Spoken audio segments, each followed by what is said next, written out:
control them. Yeah.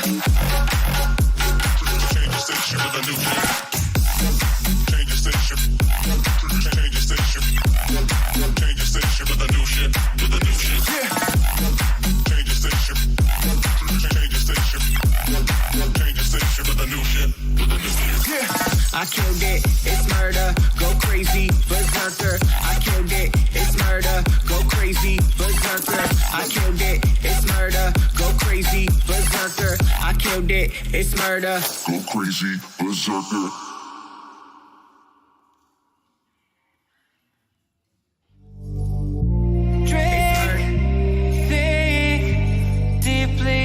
I sing finally, someplace I found peace in the dark of night. Tabletops counting nerves in the early hours, stone cold inside, banging drop stanzas, never needing answers. We wander all alone, but we can't find the street lights go. We wander all alone, but we can't. Like people.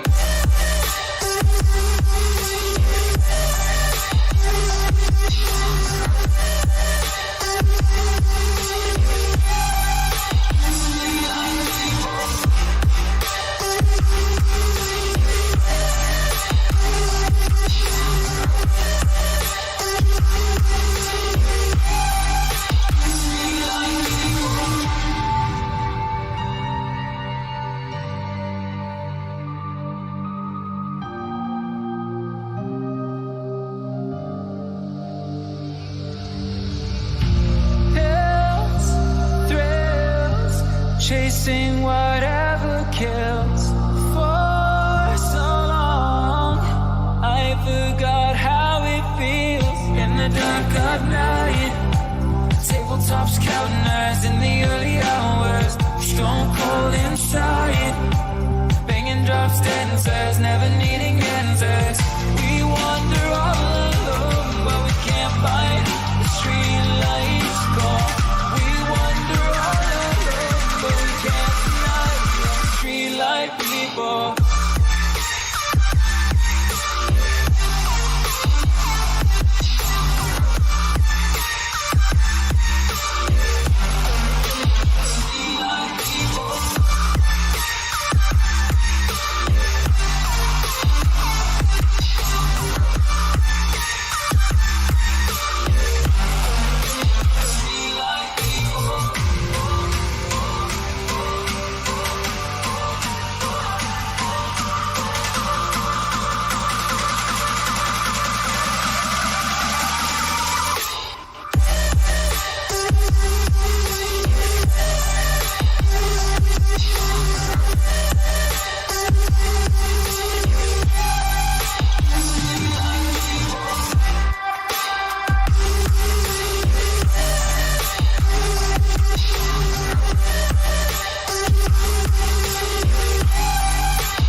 All right, hello everyone, and welcome to another edition of this Alliance show, Alliance live show, 160 or 159. Sorry, we're getting there. I'm getting antsy about the 160, but a lot of episodes. So I hope everybody's doing well. Hope everybody's having a good weekend. Lot to discuss. game is going wild. Okay, we're coming into the home stretch here for 2020. What a year it's been. We'll go ahead and discuss the details of the road ahead post that CG Top Hat made available just the other day. There's also some shard economy changes to talk about since our last live show. Last week we dove deep into the first episode of The Mandalorian. We will not be discussing The Mandalorian episode 2 or 3 this week. We're going to save that for next week. I know there's a lot of stuff to discuss, especially in episode 3. There's a lot of a lot of fun things to talk about, but we're not going to be doing that today. We're going to talk about that next week on next week's show. This week we will be talking about the changes to the game and what's coming up to close out the year here and the road ahead post. So before we get into that, though, let me go ahead and discuss the wonderful folks that join me on this show every week. First and foremost, the handsome gentleman up here, good old Maurice. How you doing, my friend? Hey guys, how's everything? What's going on? Not much. Pretty good, man. How you doing? Pretty good. So, what about the lovely and talented, beautiful Avinash? Hey there, hi there, ho there. How are you? I'm doing good, thanks. And the burly yet manly physiqued RangerJ1999. Every week, man. Every goddamn week. I'm just not gonna show up anymore. God damn it! It's great. If you don't like it, I kind of think you like it. If you didn't, I think you'd have a private conversation with me after the show. So I'm gonna assume that you love it. Okay. If not, I'm terribly sorry. Well, I just think that the basic things you would think that a grown man would know, but no, he doesn't. He doesn't know. I need to do a better job of reading between the lines here. Well, secretly, Ranger sends Ramon roses. So. What? I mean,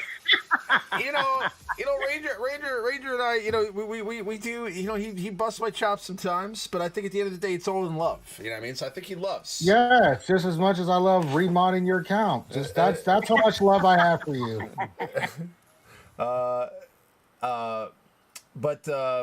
Hello to everybody in the chat. So Mike Yench, what's up in San Diego? Relic, both your Jedi Knight Anakin and General Kenobi to Relic 7. Congrats. Kenobi.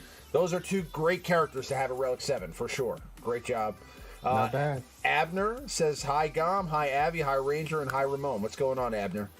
Hello. Skywalker Vader. Hello Hey, there. what's going on? Ronan. Yes, I like the awkward intro. You know me very well. DSP. What is good? So let's dive into this, all right? So the road ahead blog. First and foremost, before I even do this, actually, I got a PS5. Yay! Okay? Yay! Just throwing it out there. Okay, I'm not going to dive into it. We were all waiting on bated breath. Ranger, I tried to talk about this with Ranger before the stream. He immediately found something better to do and walked away from the mic as soon as I started talking about my PS5. Yeah, I started watching anime. I'm not going to just immediately. Pull some towels. I wanted to gloat about getting a PS5. Wash a couple dishes.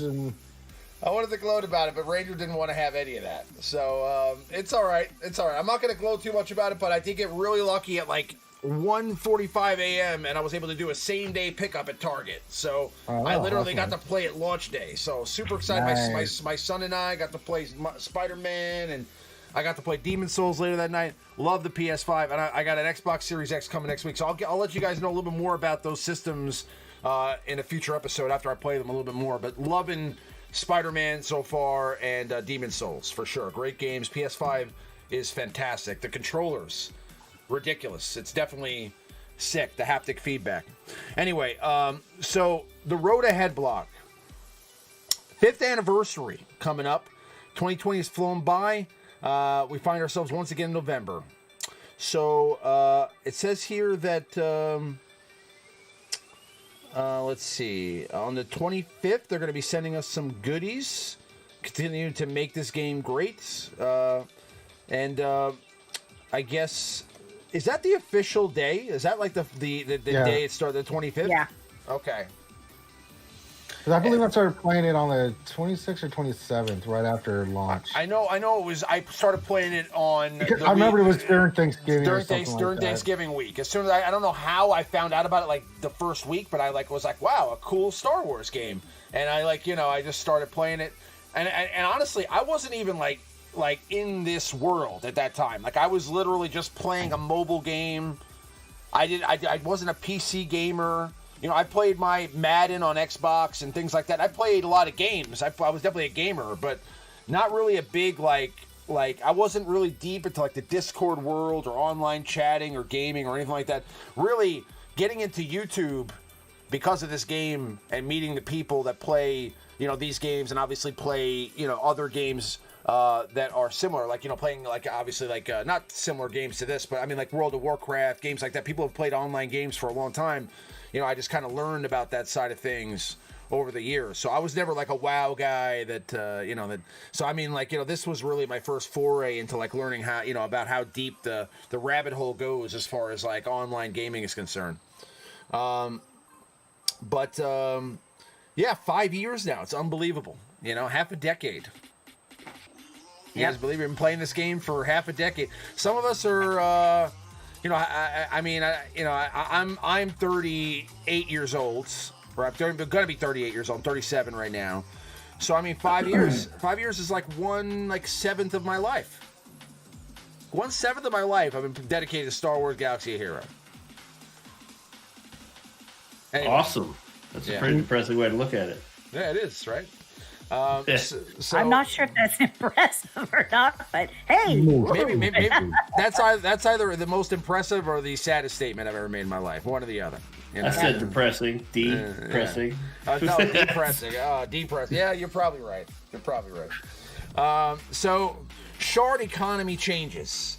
If you haven't seen our post yet on upcoming shards, you can read about them here. So basically, just going into that, they are changing the original rates for character shards. So they're going to basically accelerate the rates. I believe the original rate characters are made up of new and exclusive characters. Generally, this set excludes those characters exclusive to raids, like journey guides, territory battles, certain high-value currencies.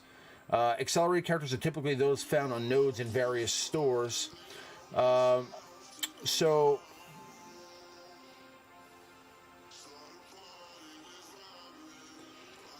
First roll new gears. So I'm just trying to see. I'm just trying to read about the. So combat nodes drop 2 shards instead of 1, and increase to 4 during double drops. Okay, so basically they're effectively doubling the drops for forever. You know what I mean? So, what characters does this really affect? Anything that's a year older that's been in the game. Yep. Yeah, pretty much all the characters you need for both Revans, all the characters you need for Malik, for General Skywalker. Probably for the most part. I'd say most of it. Jedi Knight Luke. Pretty much anything except the 2 new Galactic Legends. Except the Eternal Emperor's got a lot of them. Yeah, but you still need Piet. I know Jedi Master Luke has like Mon Mothma, but I think Kylo and Rey. I think for the most part their characters are all eligible too. Yeah, I think so. Pretty much, yeah. Besides the legendaries and stuff, but I mean, you get those from the characters you farm anyway. Right. So. Well, it'll be nice because I know that my little baby ticket alt. I know because I was counting how long it would take for me to get a character to 7 stars, and I had Zalbar that I was looking from 0 up to 7 stars. Took me 10.5 months. Wow. Yeah, that's a long time for free to play and getting 1 character. That is a long time. Yeah. And this will cut that in half. So, theoretically. If they don't, it's not theoretical. It will cut it in significant time. If they don't do something sneaky and obviously it's still going to be RNG based. You're going to have days where you get 0 shards, right? But I'm saying at the end of the day, you're going to get a lot more days where you get 4 or 6, and that's great. You know what I'm saying? And that's fantastic. That'll speed up the farming process. So, I mean, it's great news. I mean, for especially considering, I mean, this game. I guess we're coming to terms now with the fact, guys, that shards aren't the most important thing in this game anymore. They used to be. At one point, having a 7-star character was like the biggest hurdle as far as the character attainment is concerned. Now, it's not that. Now it's getting that character to Relic 7. That's really the main thing, and obviously the mods as well. But the 7-starring of a character couldn't be less valuable than it was before. I mean, obviously you have to be there to have the character at his most effective rate. Yeah, I mean, like the shards portion of it, like attaining the character, is now not really where they make I guess the most of the biggest bang for their buck. The most of their money comes from now a lot of these other in-game currencies, like upgrading characters, buying gear, refreshing nodes to try to get faster relics, really, essentially, and be able to get these legendary characters. So that's what the chase has become. It's the chase to relic characters, so that you can get these legendary drops, these galactic legends. So. Mm-hmm. But yeah, so I mean that's very exciting. Obviously there's a lot of characters out there that we're gonna want to wrap up.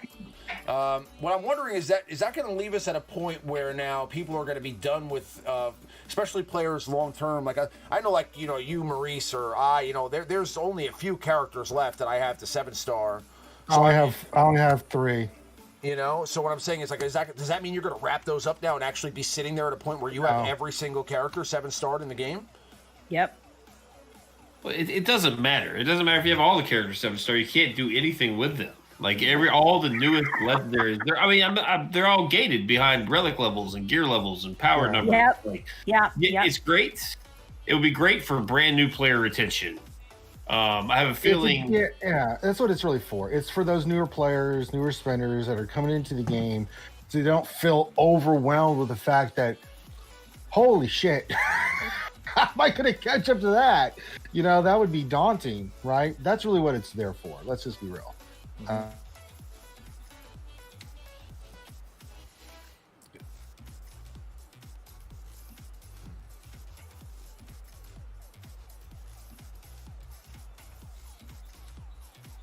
Can you guys still hear me? Because I can't hear you. Is that Gom just talking and I'm not hearing him? Or are you guys not hearing me? Is it me that cut out? Hello? Can you guys hear me? Gom is muted. Gom, you're muted. No! Let me bounce out of this chat, bounce back in. Can you guys hear me now? Retention rate in mid-game. I think it's going to be... Gom, yeah, you have to restart everything you just said. No, you, for some reason you were muted. What'd you say? Somehow my Discord, I had to like pop I had to pop out of the chat and pop in the chat again for your sound to come back for some reason. So it's the same with me too. So whatever you said, like the last couple of seconds. Well, I think it will be good for new player retention. I'm very interested to see how the mid game reacts. Like, is it going to encourage spending, or players just going to get burnt out? Is it going to be a combination of both? I think for the 4 of us in this chat, it really doesn't do much. Like I think, like Ranger said, he's got 3 characters left to 7-star. I've got Piets and a couple of the brand new ones. Like I have everything. I didn't count the new ones, but I was just like Aurora and then I don't give a shit about stuff like that though. Remember when Dark Side TV came out? There were some of us that farmed Aurora just to help the guild. Some people farm Lobot. Sure. You need your Hoth Rebel Soldier. That character sucks to farm, but now you can get it done a lot quicker. I mean, there's nothing negative about it for sure. I think for the very competitive Grand Arena players, it's going to be interesting because you're going to have a lot of GP. You can have every 7-star character in the game. If they're all Gear 7, you're going to have a real hard time beating 2 fully developed teams with your entire roster. I think it'll be interesting to see how just the interaction. I'm curious to see I think it's a great change. Yes, I'm not trying to be pessimistic. It'll be very interesting for me. Well, someone was saying about JC. Well, won't this have a big impact on your JC? Like, not if you're staying focused. And you can take a character to 7 stars and level 50 and leave it there until you're ready. It's not going to affect your GP enough to do anything in JC. So just work on them, get them to 7 stars, and when you're ready to make a move for, say, a legendary or whatever character, that big character you're going for, then the credit crunch is going to be real. The credit crunch is going to be resource management's going to be huge. Yeah. Mm-hmm. Like crap. It'd be very interesting to see if they to go along with these changes. It'd be interesting to see if they do anything with like the credit packs, because those packs right now are probably the worst value in the entire game. But it'd be interesting to see if they start including more credits in these packs. Have a specific maybe pop-up pack that gives you like a ton of credits for $5-10. I could see some new packs coming out of this. Just gotta be really, really careful with your credits for new players. So that, like us as like veteran content creators, we'll have to kind of go back and the advice we've been giving for 4 or 5 years, it probably needs to be touched up and updated now. So we have some work to do as well. So it'll be interesting. I'm very curious to see how this goes. I'd also like to do a top 5, to be honest with you, pretty soon. I think we need to do a top 5 characters in general, right? Pretty soon to see, like, 'cause I mean, that landscape has changed quite a bit since the last time we've done a top 5.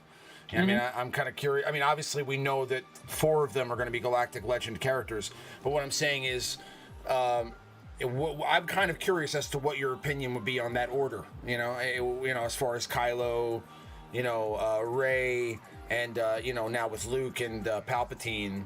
What your thoughts are on the top 5 now. And I'd imagine probably Jedi Knight Luke would be the number 5 there, I'd have to say at this moment. But we'll see. We have more coming. We do have more Mandalorian content. So before we dive into the raid stuff, we'll get there in a second. Mandalorian Season 2 is upon us. We're excited. As you all are, we've kicked off the new season by bringing back 2 sentimental fan favorites with Queel and IG-11. You've already seen their kits. Up next, we continue our season of the Mandalorian content with one of the most requested characters from Season 1, Moff Gideon. Leading a remnant of Imperial forces, Moff Gideon is obsessed with obtaining the child, no matter the cost, and wields a long-forgotten relic from Mandalore's past. Unlike Queel and IG-11, Moff Gideon will be initially unlocked from an upcoming marquee event, and we will have more to share in the coming weeks. So, what do you guys think about that little tidbit? I mean, obviously that answers our question as to how Moff Gideon's going to be coming into the game in some way, but I mean, is it really just going to be a marquee event? Like where we just play for and we just get 30 shards and we could buy him? I kind of thought that he was going to be like the legendary that we were going to have. No, I knew for a fact that wasn't. That's what I said, and I think you said it too, Gomers. We both thought it was going to be marquee. That this was a character that just doesn't have enough to him for him to be even qualified as a legendary character in the Star Wars verse, let alone in the game. So it makes sense that he's a marquee. He's a badass marquee. I'm sure he's going to be a badass character, especially for Empire. But everything else is speculation, and it deals with spoilers, and I don't even want to talk about it because holy shit, did we really spoil some shit? Oh boy. Yeah, don't do it. Don't do it. I haven't seen episode 3 yet. Don't do it. I haven't seen episode 3 yet. But next week, guys, we're opening the floodgates. Okay, so we're just gonna do a spoiler session. We're gonna talk about episode 2 and 3, and we're gonna bang it out. Okay, we're gonna pump spoilers into this chat. Okay, we're gonna talk about it. So you guys be ready. Watch episode 1, 2, and 3 before next week, so we can all talk about it. But we won't talk about episode 4. We won't do it. All right. Anyway, so he's coming in a few weeks. Now, does that mean that that's the end of our content for the Mandalorian? I mean, or do we think that there's more coming after this character? Because obviously, I mean, now that he's gonna have an Empire tag, right? I'm kind of curious on that. I mean, the Empire technically doesn't exist, right? It doesn't exist anymore. So is he technically Empire? It's the remnants of the Empire, so I would assume so. Well, yeah, for terms of this game, like, while he might not be technically the Empire, like, what are you going to give him a tag of? Like, unless they're going to release 4 other characters to go with him to make a completely new faction. Like, there's really, maybe like you could Empire do... leftover? I mean, you can't really do Imperial Trooper without the Empire. other Empire. Yeah. Well, I mean, how cool would it be if he got an Imperial Trooper tag? Yeah. Oh, man, that'd be awesome. Yeah. How cool would it be if he got the Imperial? If he could lead like a troop of like Death Troopers and Stormtroopers, that'd be awesome. That would. Yeah, because then you got 3 leads to choose from. You know, you got Piet, you've got Veers, and then you would have Moff Gideon. You could make 2 legitimate Imperial Trooper teams. Like now, you can make 1 really good one, and then that's about it.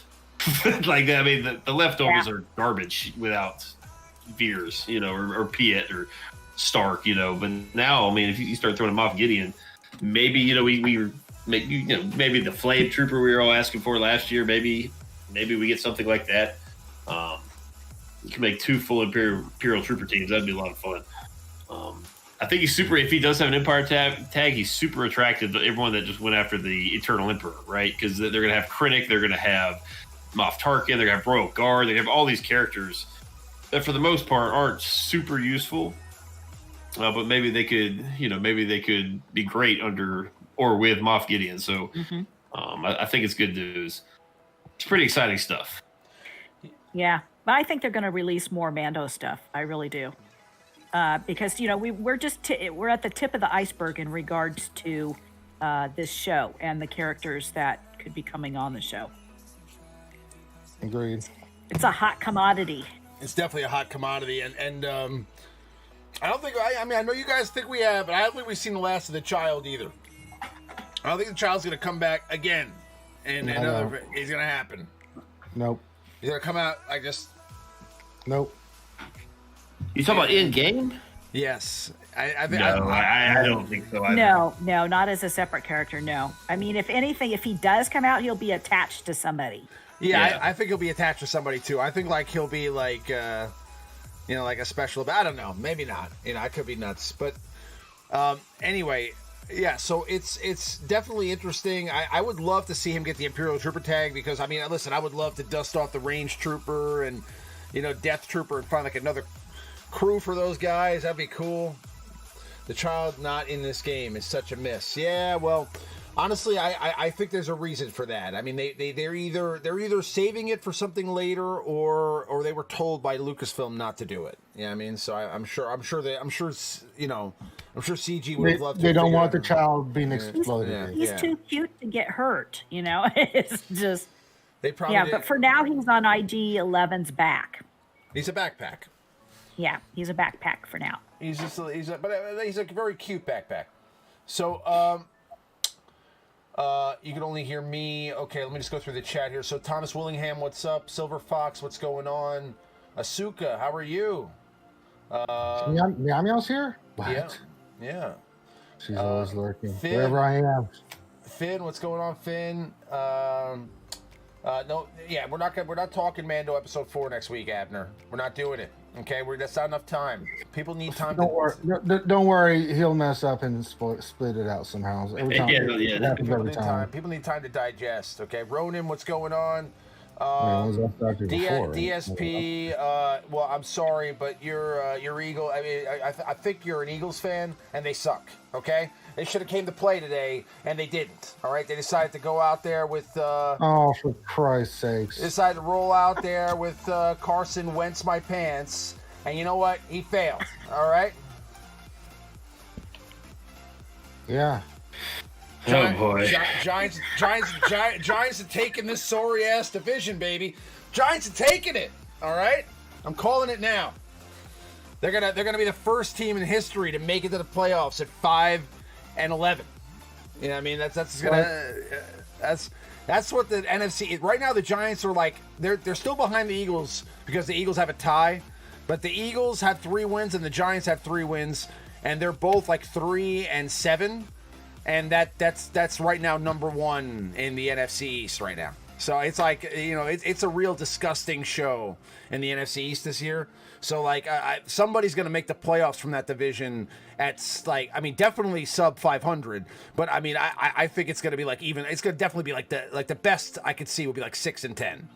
You know what I mean? Like 6-10. Somebody's making the playoffs this year. So why are we talking about this? hopefully it's the Giants. Because somebody mentioned the Giants suck, and no, they don't. Okay, they're getting there. Anyway, Washington also. Yeah, Washington. It'll be interesting. Anyway, all right. So next part of the Road Ahead blog is we're talking the challenge tier raids. Okay, so it's with great pleasure that we introduce you to the challenge tier Rancor. Yes, our old rubbery friend will be climbing back from the pit to give you a new challenge. After the response we saw from the assault battles, we wanted to create something truly worthy of your rosters. We're still feeding the Rancor and don't know what he's going to look like at the end of his meal, but we know a few things. The challenge tier Rancor will be updated. Will be an update to the existing boss mechanics. The Rancor and guards will be getting a visual update. The challenge tier will be a separate event from the old Rancor. The goal is to make the new challenge tier unsoloable at launch. And last but not least, the challenge tier Rancor will reward Relic 8 materials. We'll have another post next month to give specifics on the challenge tier Rancor so that players can prepare. Also, we'll have more on relics in a post coming soon. So, a lot to digest there, and that's why I saved that for last. Relic tier 8. Let's go. What do you guys think about that? I think it's too soon, honestly. I mean, we've got a lot of stuff and a lot of gear that has come out the last few months, and it's just a little too soon to come out with Relic 8. It's hard enough to get Relic 7. I can just imagine what it's going to take to get Relic 8 at this point. Well, not unless you beat the damn raid, because you ain't getting nothing unless you do. Yeah. Yeah. So, yeah. Well, so let the scramble begin. So, yeah, it's here. Do you think this is going to be like, remember when the raids first came out and stuff, and people are like, I want to go to a guild that has this, and already starting that and already completing it and stuff? Do you think that's going to be another push for people to be switching a lot of guilds? Or Absolutely, because Relic 8 Kylo won't be vulnerable to the same counter as Relic 7 Kylo is. Like, this extra relic level is going to start making the GLs less and less counterable. And so, you think their stats are increased that much from Relic 7 to Relic 8? I mean, think about all the fringe counters. Anything with Darth Vader, one little thing goes wrong and the whole thing comes crumbling down. You know, like everybody's going to have, like, because Kylo Ren is going to have a whole other extra, Kylo Ren just being the example, have a whole other extra mastery increase, right? And then his stats are going to multiply even further from his abilities, because it's going to stack on the mastery, and then he's going to have more health, he's going to have more offense, he's going to hit harder, he's going to be more durable.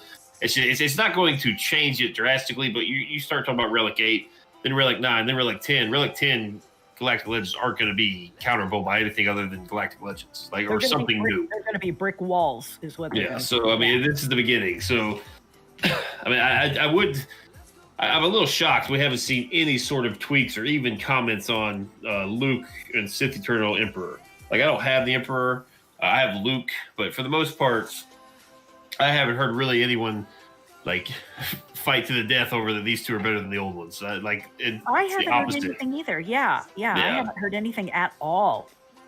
Like, no one's really. I mean, they're Emperor especially. I don't have him, but I haven't heard anything great. Like, he seems a little underwhelming just from discussing it with people in the community. Luke, you can make a case. He's a little underwhelming on defense. So I don't know. I'm a little scared. I think the people that really want to do well in Grand Arena and like the really competitive TW guilds, like Wolfpack, the guild I'm in, like, it's gonna be very important to get this Rancor done, so we can make our Galactic Legend defenses and counters a little bit stronger. So I think it goes without saying you're gonna put them on your Galactic Legends first, and then probably Grievous and Kenobi, right, for the capital ship. I think that would be good options for your first ones. Lame options, but effective. Just so there's no more coin flips. At least that's initially what I'm doing. Well, Kylo Ray, Luke, then GG Kenobi. Well, I want to see what they say about what they're doing with Relic 8 before I make any final decisions on it. I do agree with you, Abby. I think it's too soon. It was interesting. Thursday or Friday when this came out, I was on Kate Gaming on Twitch. She's a mid-tier player. There's a bunch of other mid-tier players with her, like Geek Girl and a bunch of others, right? That watch the channel and she was going for gas. Right, that was the big thing. This got announced right in the middle of it, and as soon as I mentioned Relic 8, they were not happy because they're like, I don't even have a Relic 7 character. Now you're pushing it to Relic 8. What the hell? It was a real turnoff. They were really upset about it. They were like, come on. We don't even have one character to Relic 7, yet you're pushing Relic 8 now? For Christ's sakes. It's like, ooh. For me, like, as a veteran player, I'm like, it's a Relic 8, I'll go get it. It's not that big deal. But it was really interesting to see their reaction to it, in that, mid-tier GP range, that they're just now getting gas, and these other characters haven't even got a Galactic Legend yet, and just started farming the characters for it, and they're just like, what? It's like, wow. It didn't go over as well as the thing CG was hoping. But it was kind of like when they brought out Gear 13, and then a couple months later they come out with relics. Oh yeah, it was just like people barely even got a grasp on the G13, and now you throw relics down their throat, kind of a thing. So it was just too much too soon. I mean, this is why they don't give a damn about giving double shards anymore, because it doesn't matter. Like, the shards of the characters aren't really the deciding factor anymore. I think shards they almost don't matter anymore. Like, this really slams the door. Well, they're a step, and it's just a progression step. First, you have to get into 7 stars, then you got to get into gear. They're just different steps toward the end goal. But yeah, it's all towards gear. Now, they did say in that post about gear that they're still looking at ways. The first thing they want to do is do shards, and then after they do shards, then they'll start looking at the other things. So it'll be interesting to see what they do to address gear. I think the credit crunch, as you mentioned, is something they're going to have to address. So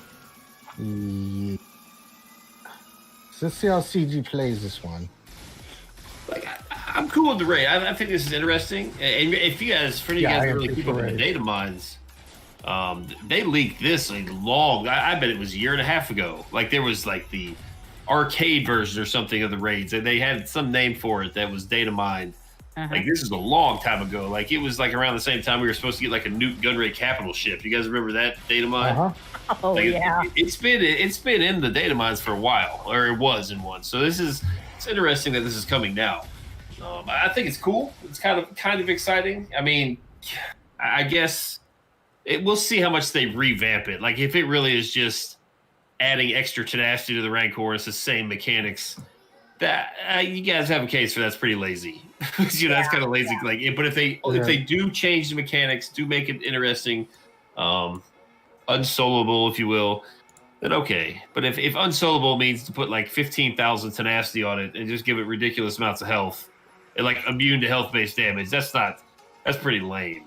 It's like, do something cool with it. Like, give it a new ability. Make it like shifting, maybe like shift, like kind of like they do with the Galactic challenges, make what it's immune to, what it's weak against, kind of alternating. That would be cool. Well, if they have it set up similarly in the 4 stages, and this might actually help with the door quest that a lot of people are stuck on with the Rancor door quest. Makes sense. So, I mean, as far as Relic 8 is concerned, I agree with Abby that it's a little bit early. I think that I mean, like, Relic 8, first of all, I didn't even, obviously I should have thought that was a possibility, because it's, that's just what they do, is upgrade the game like that. But I mean, like, I just kind of thought like 7-star relic 7. I thought that was going to be the max tier, and I thought that we were Oh gonna no, be getting, I never thought that.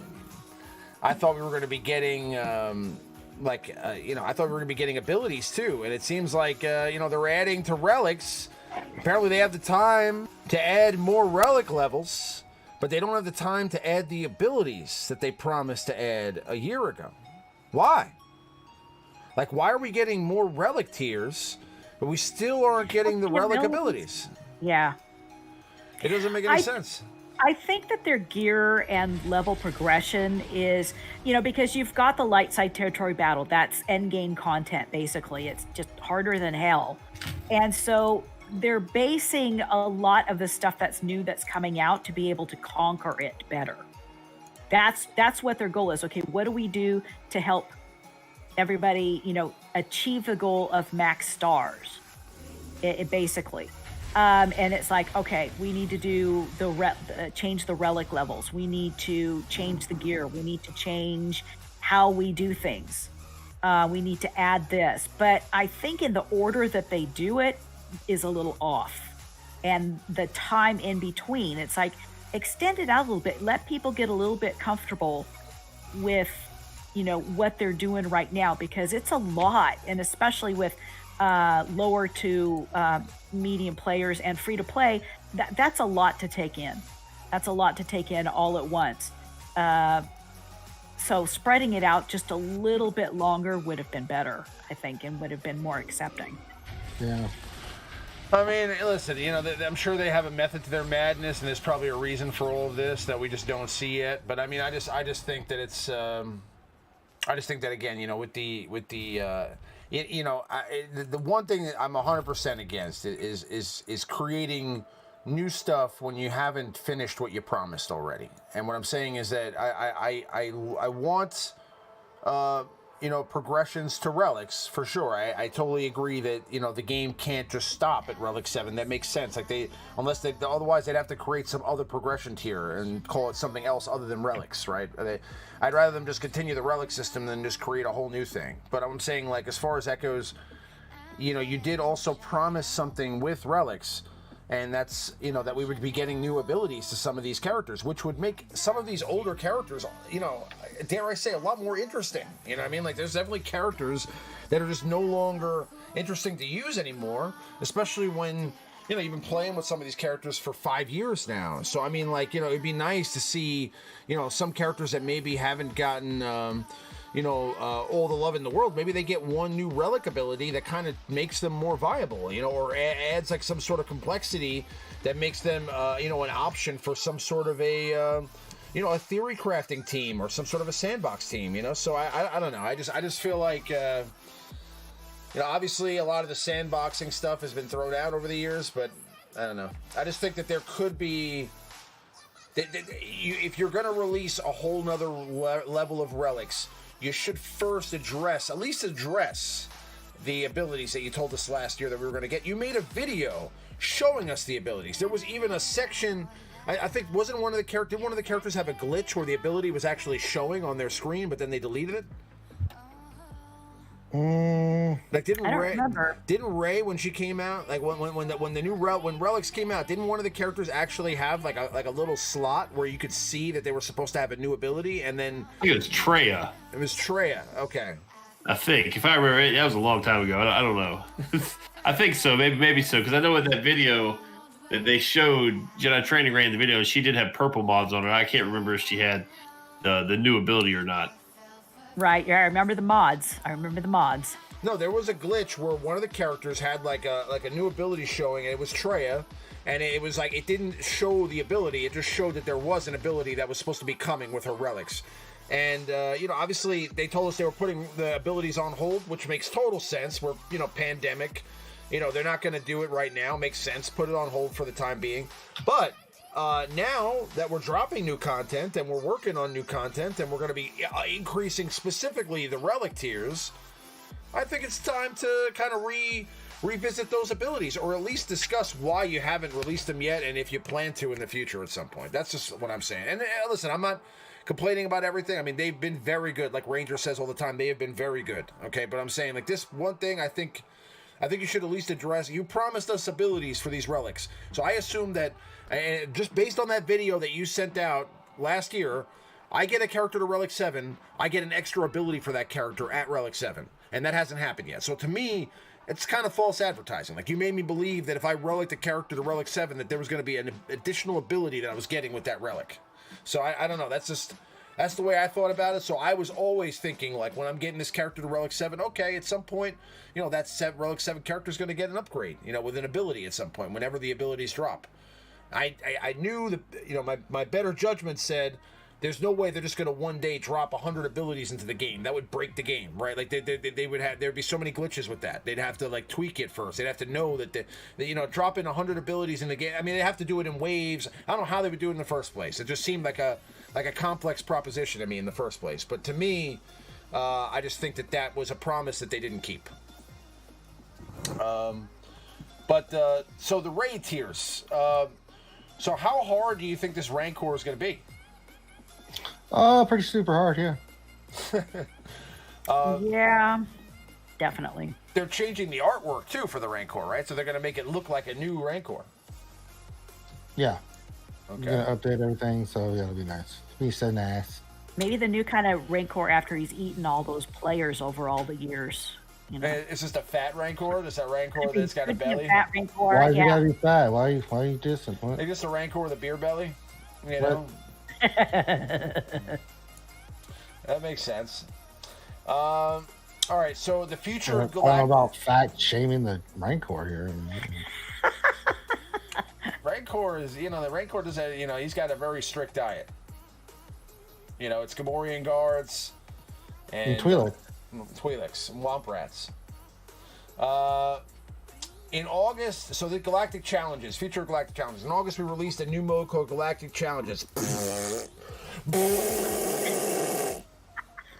What is that? That's just my feelings on the matter. We've been tinkering with different aspects of the mode and have identified some parts of the system that we'd like to update. So starting this December, we're going to do an expansion of Galactic Challenge functionality. We'll be adding autocomplete functionality. So basically, if you essentially, if you complete a tier, let's say you think you're able to handle tier 4 or tier 5 first, you'll automatically get the rewards for tiers 1 through 5 on completion of tier 5. So you won't have to do the easy battles anymore to kind of save you some time. Makes sense. I think that makes total sense. But part of Galactic Challenges is completing it with a specific, like, group of people.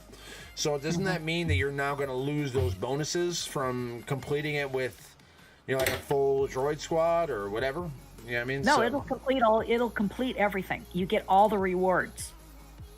Okay. Yeah, I'm under the impression if you can beat it with 5 droids at tier 5, you'll get credit for all of the previous feats. Honestly, I'm not even sure if you need to have the characters. Like, I don't know how that's going to work. But it sounds like if you can do one, you can do all the ones automatically below it. So, which is cool. That's nice. And with the introduction of the new end of event rewards, you will now earn a new type of currency from completing combat missions and their associated feats. As you accumulate this currency, you will earn a progressively better chest of rewards, which will open at the end of the event. With the instant payout of rewards, players who complete challenges up to higher tier levels of difficulty earn all the rewards, even those which may not be applicable to where they are in the game. From the earlier tiers, by making the switch to the end of event rewards, we will be able to improve and differentiate the rewards offered as you progress from one chest to the next.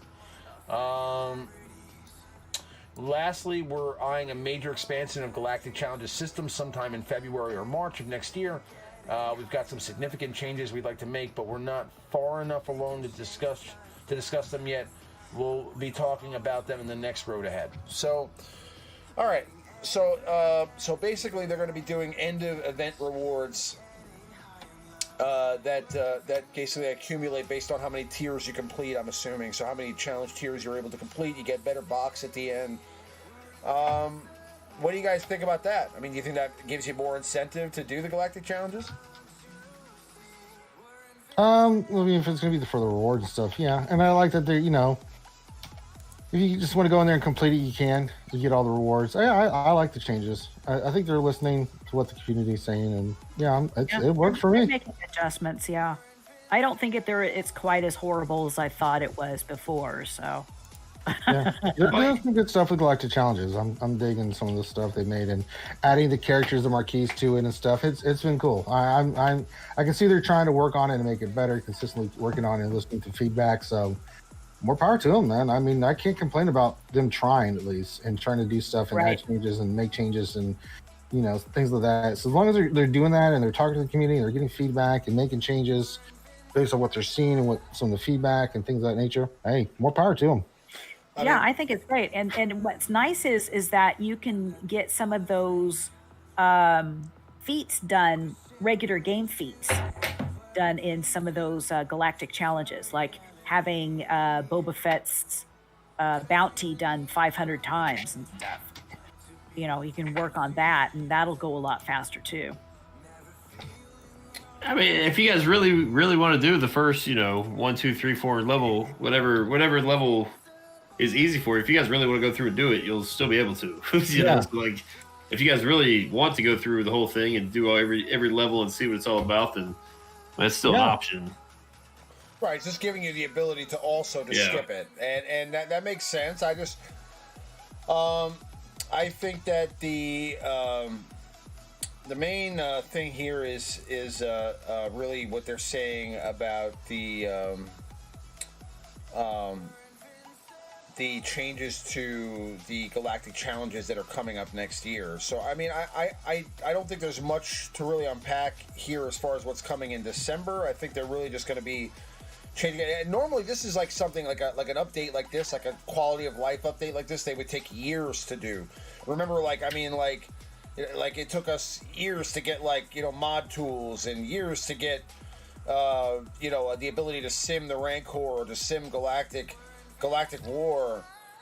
This they did really quick, right? Like, I mean, the ability to fix so that you don't have to do all the challenges. I mean, they're just saving you some time here. It's a quality of life update that they made, and Galactic Challenges just came out a few months ago. So, bravo to them for at least coming up with that solution rather rapidly. I mean, obviously, I'm sure they got some feedback from the community about it, but still, I mean, like I said, that's something they could have totally pushed to the back burner for 3 years from now, and they decided to do it now. So that's cool. Yeah, I agree. Now, so as far as the content they're talking about next year, obviously this would be entirely speculation. But quickly, before we go into the Q&A segment, just around the table here, what do you guys think they mean when they're saying they're going to do an expansion, like they're saying a major expansion to Galactic Challenges? What do you think that means? They've got big plans for it, and I don't know what that means. I would even want to garner a guess. I mean, one thing I saw in the chat, and they do owe us that, is the to make them where they're consistent, every couple of days kind of thing, like they said they were going to do. So they do need to do that. But I don't know. I mean, I don't even want anybody want to guess. I didn't even know what they're even thinking on that stuff. Yeah, it's hard to say what their mindset is. Maybe they'll add something more to Galactic Challenges. Maybe they're going to add more factions that you can use in Galactic Challenges, that's just like a slight expansion. That's not anything major. Major expansion to me means like overhaul, right? Like they're literally just like going to be, and it's not saying like they're not even saying an overhaul. They're saying expansion. So that means they're going to be adding like extra additional things to it. So yeah, exactly. Maybe they'll do like 3v3 or three team. I don't know. I don't even know. Maybe they'll add ships to Galactic Challenges. Oh boy, that's super fun, I guess.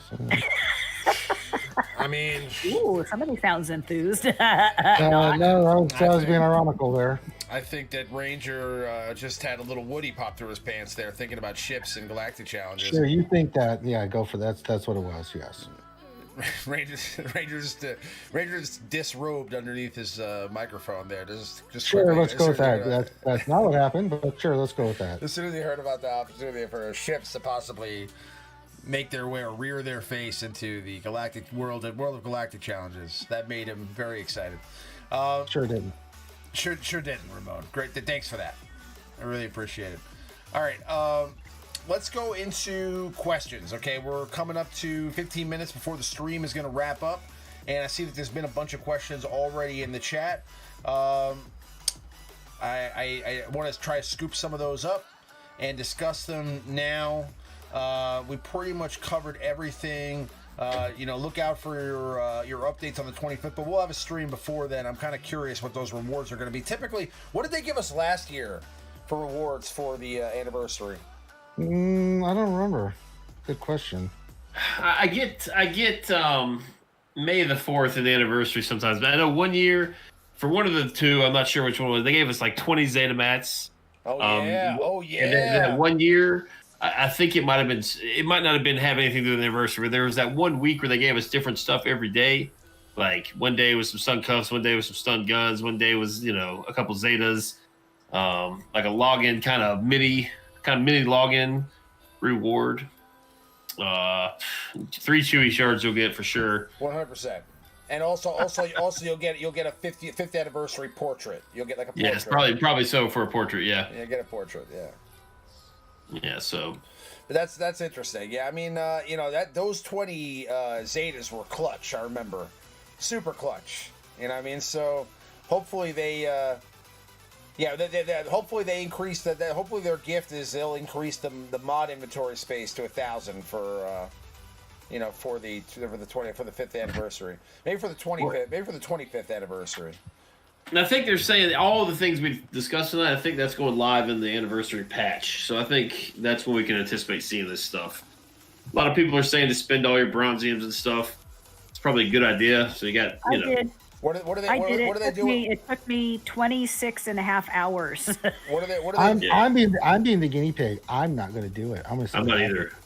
I have one account. I haven't done it, but I went ahead and just did it on 3 accounts at the same time. Spent 26 and a half hours spending about 2.5 million ally points and stuff. But it's like it's building up really fast again anyway, so I'm not really that worried about it. I saw somebody mention it earlier. Was it DSP asked about nerfing bronziums?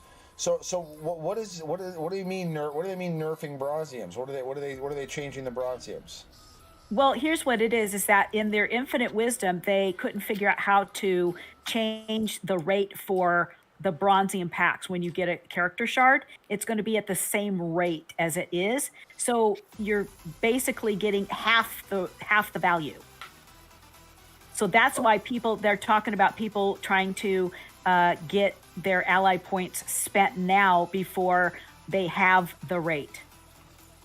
Yeah, because they said in that post that your current shard shop currency will be doubled upon the update. So you want to get as much as you can before the update, and it will be doubled.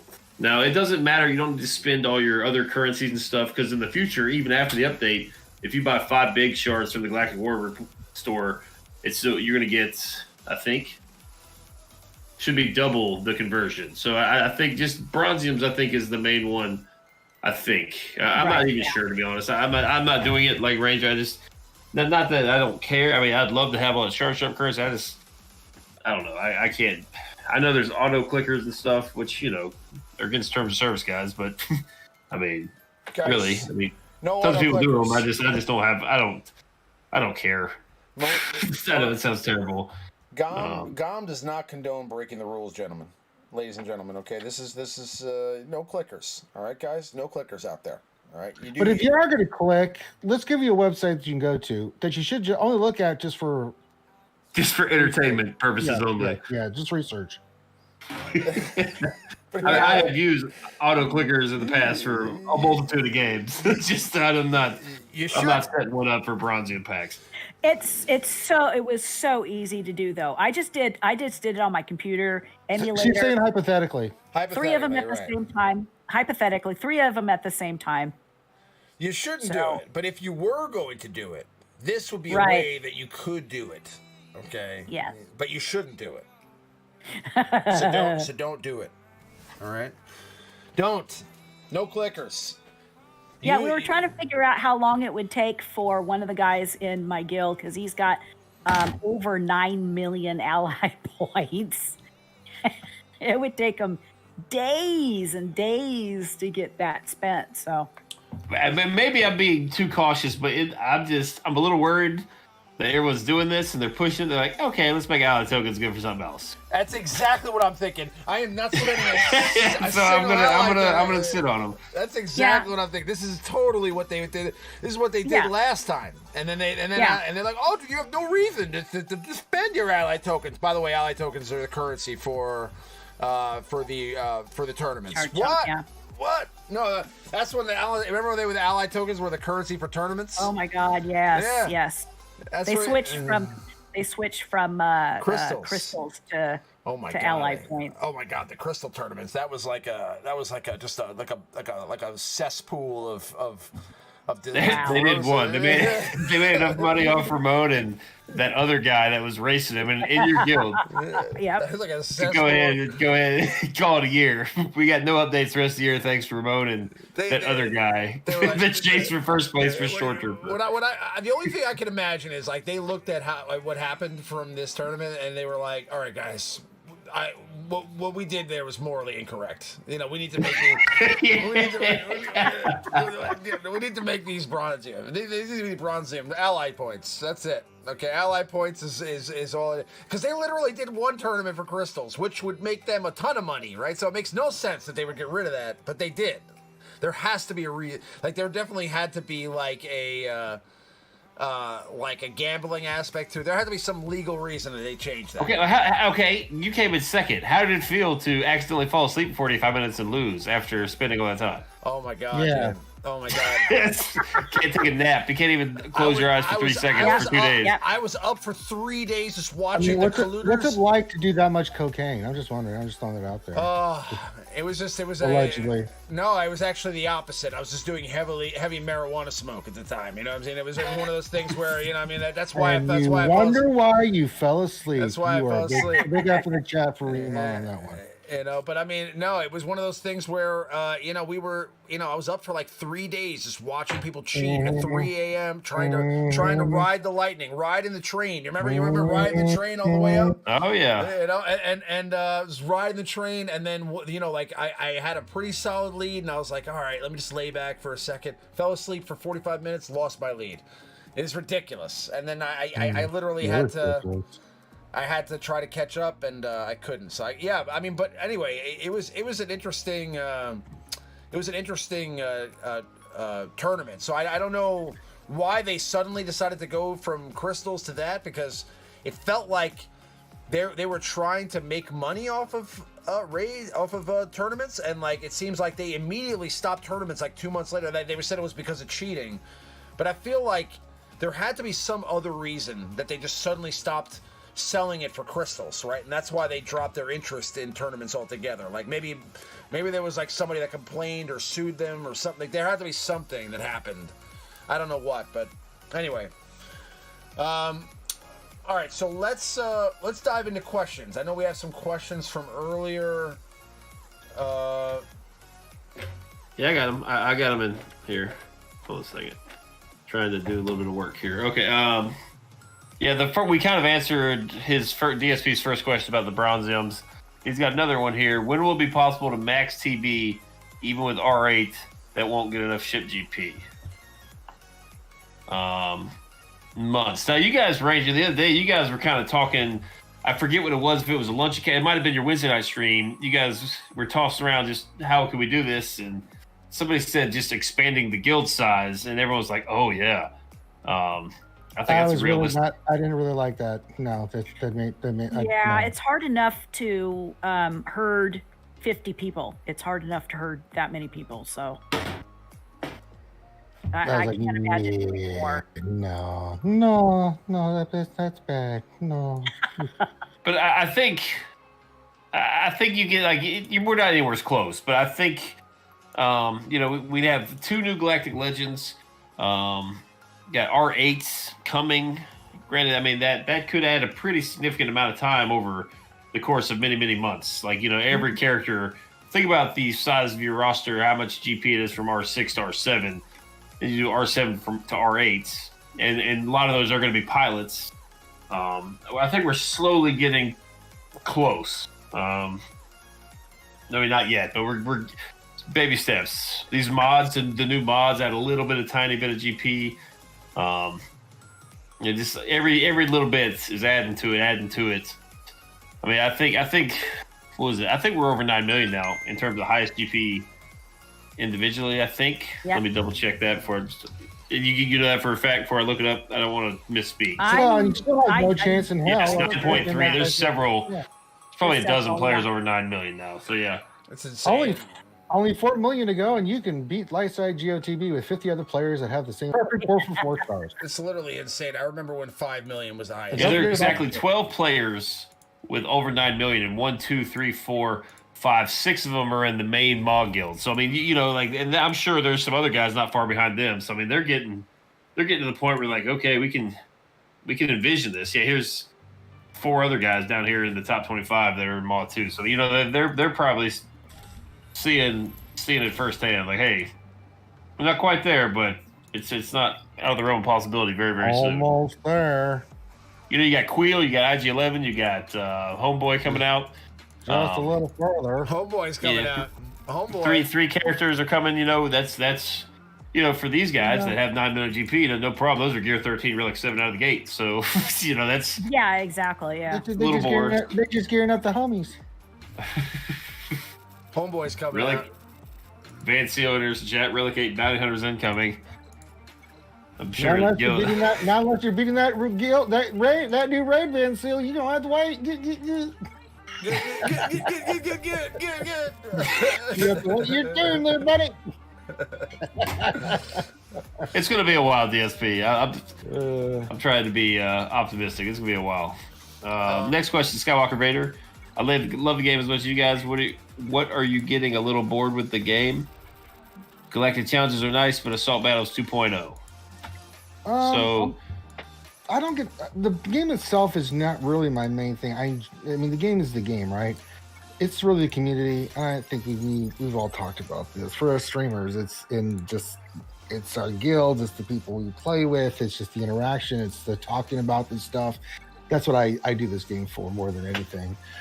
Because I've done everything in the game a million gajillion times. So, you know, I mean, it's not like I'm breaking new ground here, you know. So when we talk about stuff, it's more just sharing our experiences and funny stories and things that happen and talk about the lore and, you know, all that kind of stuff. So, you know, that's really what I think why we're still heavily invested. And to be honest, I'm liking the changes so far that they're doing. It's giving me a little bit of hope, just a little bit. It's like a little pea coming out of me. There's a little hope coming out of me.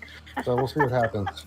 Honestly, you know, I Ranger's 100% on the nose. And what it is the game is like, for me, you know, like, I just enjoy it's a completely Star Wars related, you know, love for this game. I mean, like, 100%, like, you know, if this was like something else, like, I wouldn't be playing it. You know what I mean? Like, because I love Star Wars so much. I can't get enough of, you know, just thinking about what characters may come into the game, you know, and the fact that they've, like, already crossed the boundaries of, like, bringing, like, characters from the EU and things like that into the game makes me believe that there's so many more avenues there, so many roads they could go down in the future if they want to, because this game is a holotable game and it's not set in a specific era.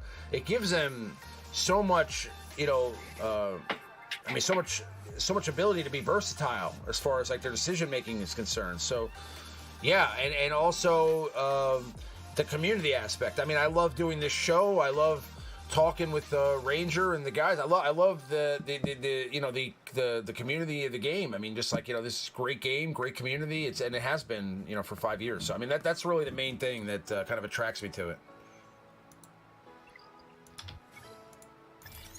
Definitely the community. Alrighty, let's see. We got a couple more here.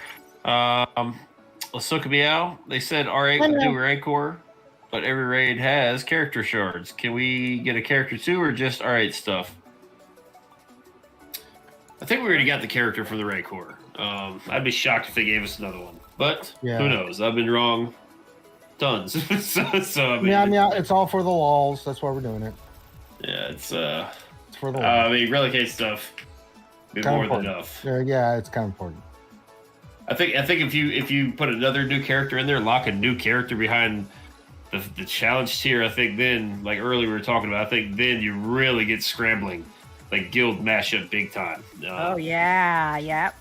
For the new character, yeah, like it's relicate's gonna be very important, but just in terms of just the average player, everybody wants the characters. You know, relicate probably doesn't apply to somebody like you were talking about Kate earlier in Geek Girl. Like R8 doesn't really, you know, they're like, R8. But if it's a new character there, then all of a sudden, like, well, you know, it's a little more. I don't know. I hope not. I hope not. I don't know. We'll see. God, I really hope they don't do it to the tank raid too. I hated the tank raid. The tank raid was by far. We just need to sim that. Can we just get sim? It's time to sim that. Seriously, I think if they bring out a new raid, they just need to have another raid that's simmed. Yeah, sim heroic. It's time. It's goddamn time. People don't want to have 3 different times for 3 different raids, and you know that's just no. I can barely remember what we have now. Durgan asked, what is Gob up to now that OM isn't streaming anymore? We do. We haven't done it in a couple weeks. TMoney's been really sick.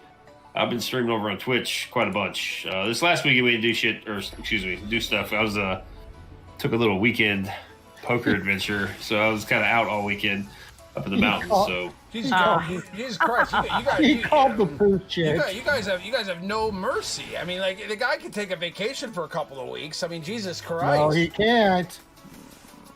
No, I just went. No, it's just 3 days. I mean, I streamed last Monday, Tuesday, and Wednesday, and Sunday, and I think I did Jedi Academy Saturday, and I was on Heinz's stream on Friday, and then I'm pretty sure I streamed like 10 days in a row.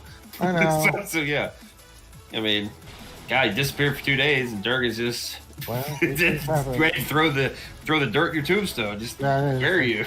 Here lies good old Maurice, former streamer. Maurice, I'm not dead. He was a good man. We shall miss him. He was a great streamer who enjoyed his content. I'm over here streaming. Last streamed on November 9th. He must be dead. It's been 4 days. There's no other explanation. How could he die? He just went away. He must have just got thrown or something. Oh my god. I love how people spread rumors. This is ridiculous. Lena Darrett, this is a new name for me. Welcome, asks, what do you guys think of the Star Wars sequel trilogy? I personally do not like episodes 9, 7, and 8 is tolerant. Oh boy. Do we really want to bring this open? Oh boy. They're fine.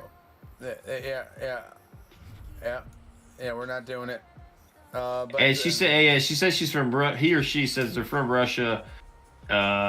English, do not know it all, so write through Google Translator. That's okay. I mean, so here's the thing I'll say about the sequels. If you love them, love them. If you hate them, then hate them. That's it. If you like them a lot, then really enjoy watching them and enjoy that. If you don't give them any mind. There you go. It's that simple. Yeah, I mean it's really a personal preference thing. I mean, I can totally see how people that everybody started watching Star Wars in a different generation, right? Like the people that watched the original trilogy, they probably think the prequels were horrible, you know. And I grew up watching the prequels, right? So to me, even though I already had seen the originals, I really got like a love for Star Wars when the prequels came out, because it was Star Wars crazy back in early 2000, and I was going nuts for Star Wars at that time. So to me, like Revenge of the Sith is a great movie, and some people hate it. It's one of my favorites. You know? I don't know. I love Revenge of the Sith. It's in my top 3. You know what's funny? My mom knows Star Wars. She's seen all the movies. She watched the sequels. She loved them. She thought they were great. She doesn't have the baggage of being a huge Star Wars fan. She just likes Star Wars. So she didn't have all that baggage. And so we started talking about it. I was like, man, a lot of people hate this. Like, I don't understand. It's just a fun movie. And I started trying to explain why. She's like, that's silly. Well, it's just the way it is, I was around. I was a teenager when the first movie came out, A New Hope. So it changed your life. It did. It really did. Well, I was a huge science fiction fan anyway. I grew up when Star Trek. I was around when Star Trek first aired. So that gives you an indication how old I am. So, but I love the sci-fi universe. It doesn't matter whether it's Star Trek or Star Wars or whatever, but Star Wars is definitely an expansion of a lot of that, and it's just a great community and great movies, and it just feeds all my science fiction needs.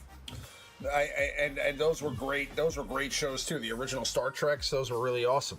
Now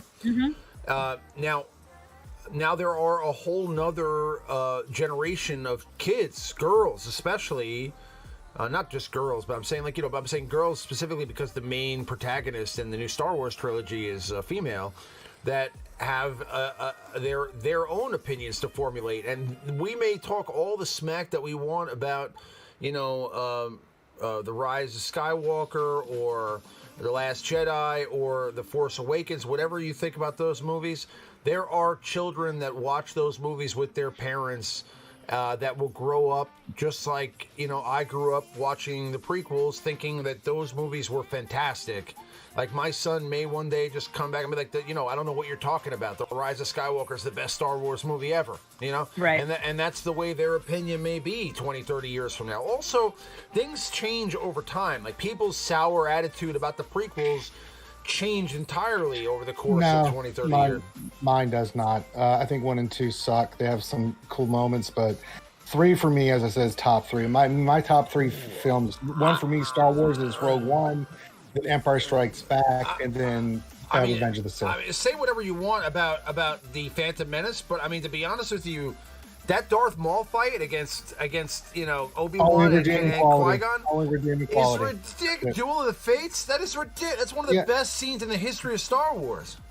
But it is, but the rest. I'll watch that over and over again. But the rest of it, yeah. Come on. And 2 is just other than Yoda getting medieval on that ass and certain fights of the clones and the Jedi. It was hard. It was hard to watch. It was really. I remember in the theaters, sitting there going, I was excited because it was Star Wars, but I was like, good Lord, how creepy can Anakin get? Padme, why are you trying to love him? He's weird, run! I was like, it was so bad. It was so bad. But I do agree. I think Revenge of the Sith is one of the top ones. I just adore that film. I think it was so well done. Well, it said we in Russia generally strongly hate sequels, but love the prequels and the original trilogy of Lucas. Yeah, no, sure. Yeah, no, definitely. Listen, I think that the Rise of Skywalker was actually a really good movie. I like it a lot. I didn't. There's a lot of good stuff in all the sequels. There's really good scenes and moments in the sequels. I think the biggest thing that people talk about when they talk about the movies is Episode 8. That's the one that gets the most hate because of just it's divisive. It was so divisive. Yeah. And unfortunately for 9, it tried to clean up. There's a lot of good stuff in 9, but there's a lot of stuff that didn't make sense. But for me, I just was like, okay, I know why you did that. I know why you had to do it to clean up at 8.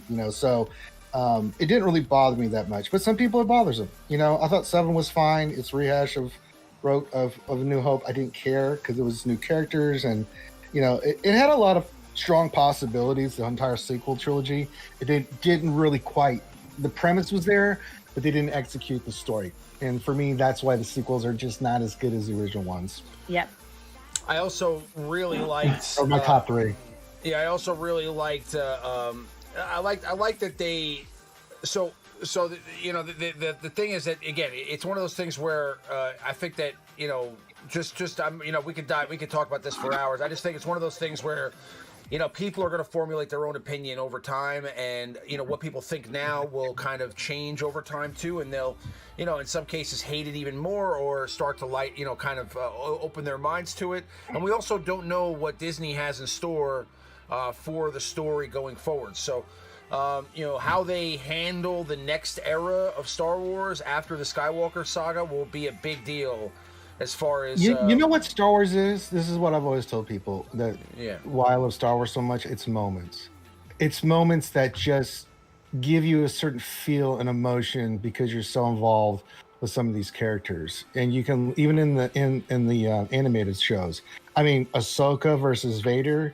Give me a break. That thing is heartbreaking and amazing. Yeah. That fight between Ahsoka and Vader and Rebels, ridiculous. Anakin versus Kenobi. Ridiculous. There's just certain fights and moments in these shows that just they just hit you in the feels, and I think those are the things we remember the most, because there's so many, even in the sequels, there's just certain moments where something happens and you just remember it because you're a Star Wars fan. Even though the rest of the movie could be you still, I still love the Darth Maul fight. I mean, I remember when Yoda in episode 2 whipped out that lightsaber, me and my army buddies were jumping out of our goddamn seats, screaming like little girls, and the grown ass army rangers screaming.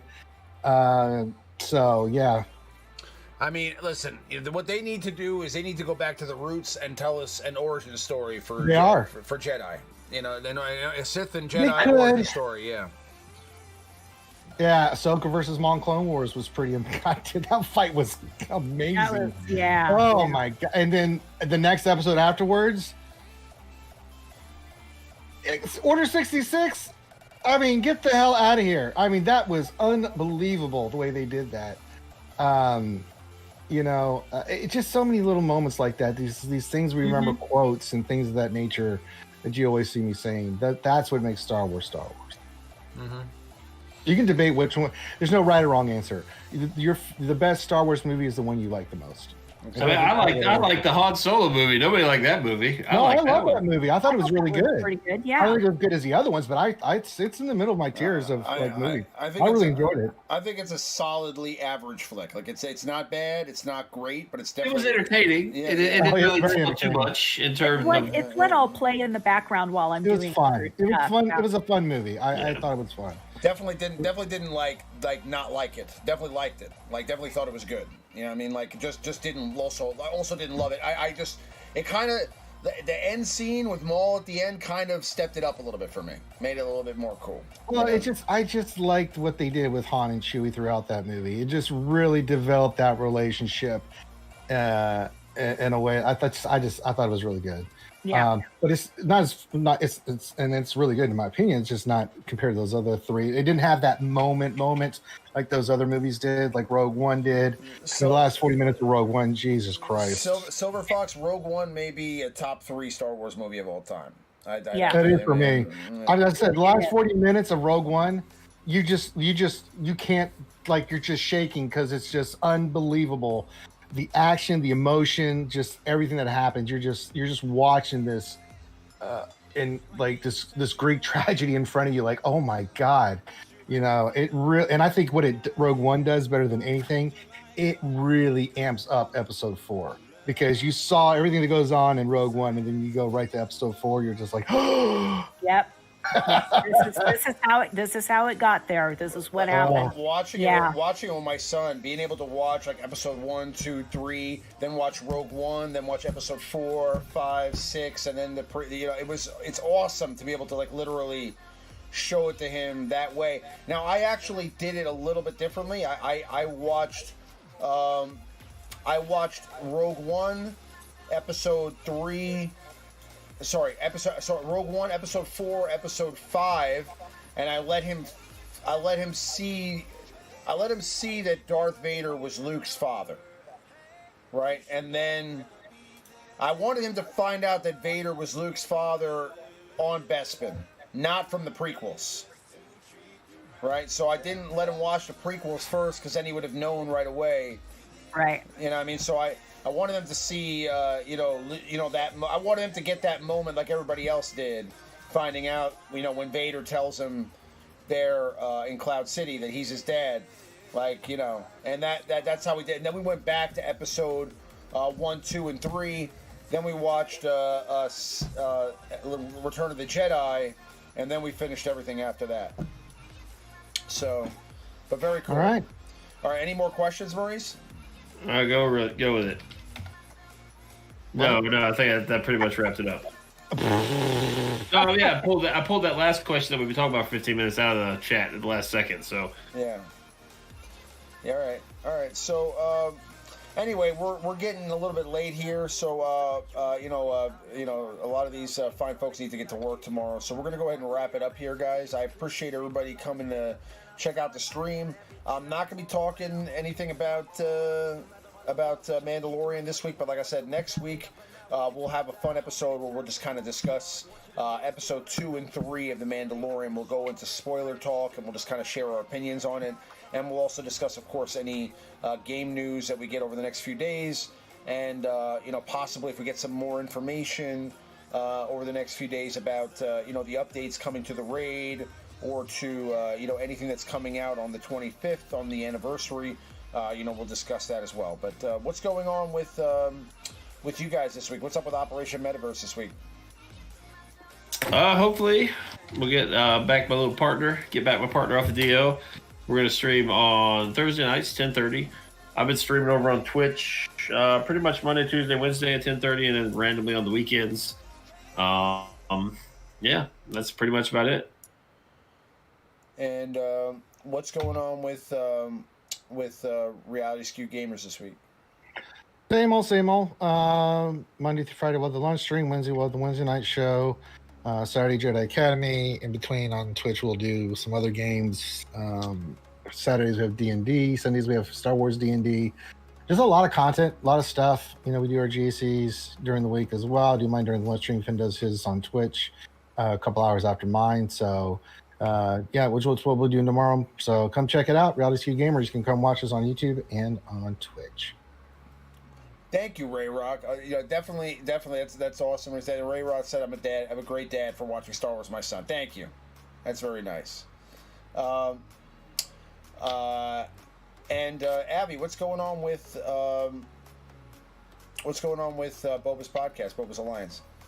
Tomorrow night, Monday night. This is Sunday, right? Yeah. Oh, geez, sorry, I'm off a day. I was up all night, so I don't remember what. I was up all night. I don't remember what day it is. You get a pass. So Monday we do the Boba's Alliance roundtable.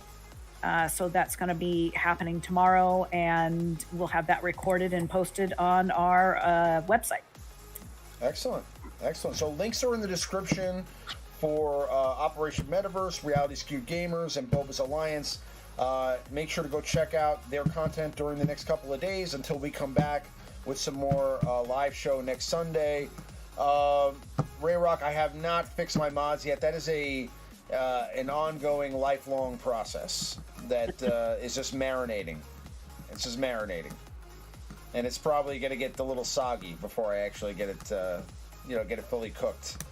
But I hope everybody has a great rest of their weekend. I'm looking into figuring out how I could stream some PS5 because and I'm getting the Series X this week too, so I'm gonna have some games there. So I would love to be able to do some of that. I need to figure out how I can make it an enjoyable experience for me and for you. I want to be able to sit on my couch and play Xbox or PlayStation and be able to still stream to you guys. So I need to do a little bit of work here behind the scenes with my tech to see how exactly I'm going to do that. But I would like to do that because I'll have the Xbox on Wednesday, and I'm picking up a few other games, and I've got all these PS5 games here. So I'd love to do some game streaming.